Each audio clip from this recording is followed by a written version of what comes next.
How's it going, boys? It's me, your favorite Snake Souls merchant, and today we're going to be talking about why you should most likely quit your job. So, I'm not going to be trying to sell you the neat life, the best life, arguably, by the way. I will not be trying to tell you that you should quit your job, make a business, and go bankrupt in a year or two. No, this is for the people who just want to make it up the ladder easier and are a bit struggling because they don't exactly know what to do, but it's completely in their capabilities. The beauty of this is that you don't even have to be the best at your job, you could be the worst at your job, and still this advice is gonna be pretty good for you. Do you know, by the way, what is the common thing between people who have made it high in their professions, people who are respected in their fields, bosses of the highest caliber? Do you know what's that one common thing between them? That one thing that every one of them almost always regrets? Well, if you meet a person like this and you ask them about their previous job experience, when they look back at it, surprisingly, a lot of these people have one thing in common. It's the fact that they did not quit the job they were working and spent a year, 2, or maybe more years in a dead-end position, in a dead-end job with no future prospects intact. That they did not leave a position and go look for something better. That is the one common thing. And that is most likely the exact thing that currently is holding you back. We people are, well, creatures of habit, to say the least. We like things that we understand, we like things that are familiar for us, and switching a job is scary, to say the least, right? You're gonna be meeting new people, maybe you don't like these new people, maybe those new people don't like you. And that's a huge deterrent for many people to seek better opportunities while they are fully capable and powerful enough to handle new opportunities and new positions and better positions. This is the biggest downfall of so many people. The reality is, you don't need more than a year of experience in a position to move up the ladder. Sometimes you need like a year or 2 of experience in somewhere, but honestly, that shit does not sell for anything. A lot of positions are asking for minimum 5 years of experience in said field. Boys, do you know how actually job markets work? Well, they work something like this. How many people do you know are in good positions, high positions, well-paid positions, who are not worth their shit? Who are not worth a single goddamn dime that they are getting paid? They are incompetent and maybe they are even less skilled than you. But they make more. You know why? Because they saw that the person with 5 years of experience is needed. They had 0 years of experience needed, but guess what? No one else sent in their CV. So they got the position. They went to the interview, they talked some shit, they got it, and congratulations, now you're below them. The only difference between you and the common manager position or the common whatever position is most likely the fact that you just did not try to get that position. Oh no, that's exactly right. That is that thing. That is that one thing that person did better than you. Maybe they are less skilled in all aspects of life than you, but they at least sent in their CV and they got the position because of that. The reality of the current marketplace is pretty goddamn simple and brutal.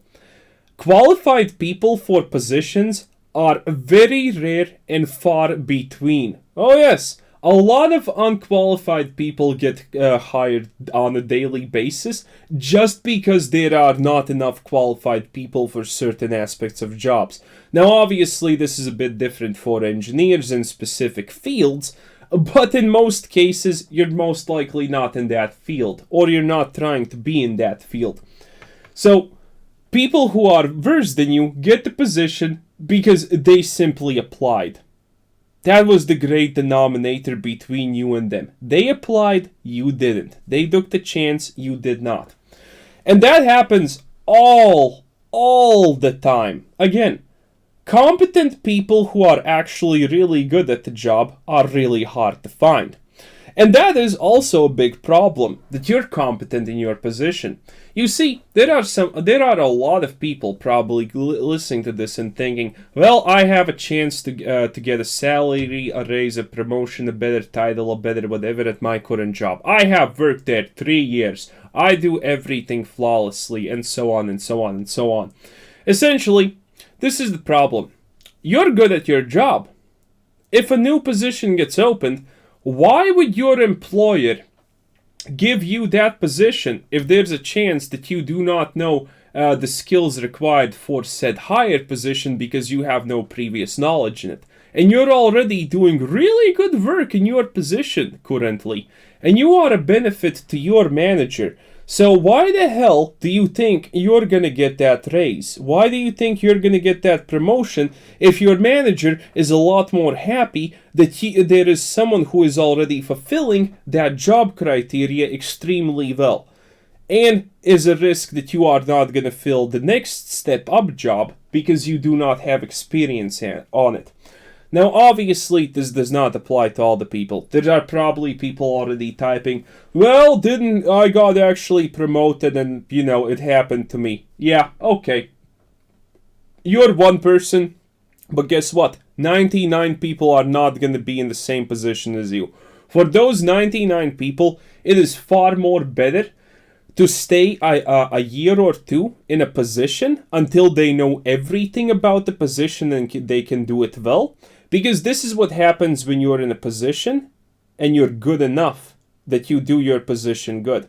This is the inevitability that happens to everyone who wants to move higher and they're extremely good at their position. They will slowly start to accumulate the knowledge necessary to be above their position, to be the next step up. You're going to slowly learn what's needed, what's necessary, and so on and so on and so on.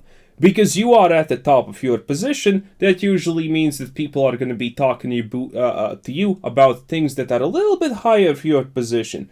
You learn those things, you have a little bit of knowledge, go send in your CV, your resume, your whatever to companies, different companies that have that position that is above yours. You have a chance now.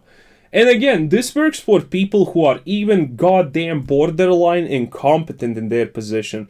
Because if you have worked 3 years in a place, no one's exactly gonna be like, yeah, he worked 3 years there, so he probably sucks at his job. Usually people don't think like that. And if you're smart enough to tell your to work it with your bosses that, hey, if someone calls them and they tell good responses about you, well, that's just being a smart person right there. Doesn't matter if they fucking lie, as long as you get into that position, and as long as a miracle happens, even if you're bad at that position and you can stay there for a year, congratulations. Even if you get fired, you have made a step up in your life, and now you can look for the exact same position, maybe the same position that pays more, maybe the same position but it actually requires less knowledge this time so you can actually manage it. The opportunities are endless. The opportunities are all around you. If you have spent a year or two in a position, there is absolutely never a reason to not look for higher opportunities. Because you have proven yourself. As soon as a year goes by, that is literally the mark where you have proven yourself and you can go for a higher position because you have, again, proven yourself capable of. And, if you're actually worth your salt, it's gonna be good. Again, 1 million people get hired every day for high-paying positions that those people cannot actually function in. It does happen constantly. Because again, there are people, it's rare to find people who are actually completely as fit as a fiddle for the position required. Oh no. And that's the thing. That gives you an opportunity. As long as you try, as long as you look for it, you're gonna do it.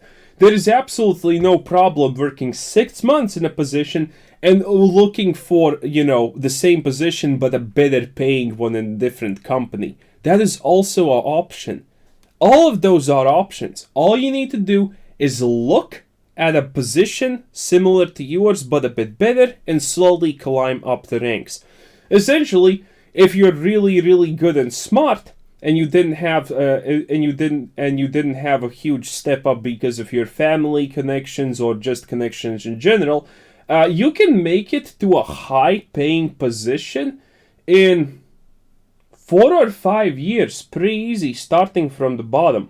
Yeah, you can make it in a very well high respected position, starting from the absolute bottom, and I mean the absolute fucking bottom. I mean like a warehouse worker. I mean like a, what's it called? Sanitary workers or whatever. Yeah, you can come from that to one of the most highest ranking positions as long as you just stay a year in one position and look for better opportunities later on. And again, a year doesn't even have to pass. You can easily start looking at, better opportunities when like 6 months have passed, when 7 months have passed. Because it's not the fastest process in the world, but it's an effective one. It is hella effective. Trust me. If you are not currently happy with the pay you are receiving in a position, you can bet that there is an opportunity to work maybe not a better job, but most likely the same exact job, but for a higher pay in a different company. Stuff like this happens constantly. As long as you don't try, you're never gonna succeed. And the people who do try do succeed eventually. Obviously, if you're actually smart and good at your job, then it's going to be easier for you. But if you're like pretty much scraping the bottom barrel in your qualifications for a job, you can still get lucky. As long as you try, you can still get lucky. And again, so many people, I know so many people who have stayed in not a specific field like, medicine or whatever, and they have held the same exact position for multiple years, and they are waiting for a miracle, or they're not waiting for anything, because their pay is okayish. They have enough to survive, they have a little bit enough for leisure time and so on. They don't exactly need anything new. They don't exactly need more money. They know the people that they work with, they're happy with them. Some they like, some they don't like. But if they move to a different job in a different firm, well, then they are, again, risking that they are not gonna like the people and so on. It may happen, but you should always take the jump. You should always take the step. Honestly, what's the worst that can happen? Oh, you get a new colleague or two that you didn't like? Well, fuck it. If you worked in a big company, there's chances that currently you already have a goddamn multiple handfuls of people that you don't exactly like. It's non-stop. The same thing is going to be anywhere you move. It's going to be the same thing. You're going to have people you like, people you don't like. You're going to have victories and downfalls and everything and in between and in the middle. But by searching and trying to find a better position, you're gonna sooner or later get it. And you're gonna be much happier and you're gonna be making more money. That's the way things are, boys. Anyway, this was Quizzer Said Sen. Thanks for watching. Subscribe if you haven't already. Check out the channel, check out Discord, check out the Patreon, check out everything. And have a nice day. Bye-bye.